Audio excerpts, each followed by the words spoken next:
কোনো গোলাম ইবাদত না করিয়া কবরের বিছানায় যাও, কবরে রাখার পরে সবাই চলে যাবে, ফেরেশতা কবরে আসবে, কেউ নাই ভেতরে।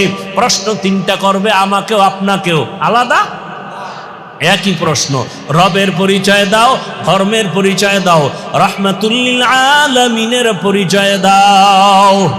যারা ইবাদত ছাড়া যাবে, নামাজ নাই, রোজা নাই, তেলাওয়াত নাই, মা বাবার দোয়া নাই, শিক্ষকের দোয়া নাই, ওলামায়ে কেরামের পরামর্শ নাই, নবীর সুন্নাত মানে নাই, এই লোকটা তিনটা প্রশ্ন যখন শুনবে একটা শব্দ বলবে, রহমতের নবী বলেন, বলবে হা হা লা আদরি, আফসুস আমি কিছুই জানি না, আমি কিছুই জানি না, আমি কিছুই জানি না। আল্লাহর নবী বলেন, আমার আল্লাহর পক্ষ থেকে গায়বী আওয়াজ আসা শুরু হয়ে যাবে।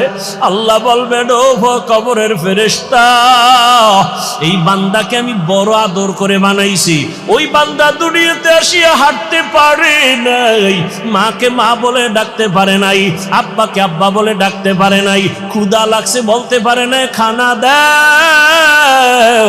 আমি আল্লাহ মায়ের মাধ্যমে খানার আয়োজন করেছি, এই বান্দাকে বড় বানাইলাম, হাঁটার শক্তি দিলাম, খানার জন্য দাঁত দিলাম, আমি আল্লাহ চক্ষু দিলাম, ওর মতো কত গোলামের অন্ধ বানাইয়া রাখছি, ওর মতো কত বান্দার দুই হাত আমি দেই নাই, অনেক বান্দার পা দেই নাই, অনেক বান্দারে গরিব বানাইছি, এই বান্দাকে টাকা দিলাম, বাড়ির মালিক গাড়ির মালিক বানাইলাম, আমার দেওয়া পানি, আমার দেওয়া সূর্যের আলো, আমার দেয়া চাঁদের আলো, আমার দেয়া জমিনের ফসল, আমার দেয়া গাছের ফল খাইয়া একবারও নামাজ পড়ে নাই।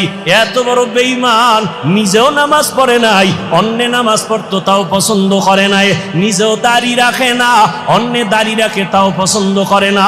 এমন বেঈমান সমাজে আছে না নাই?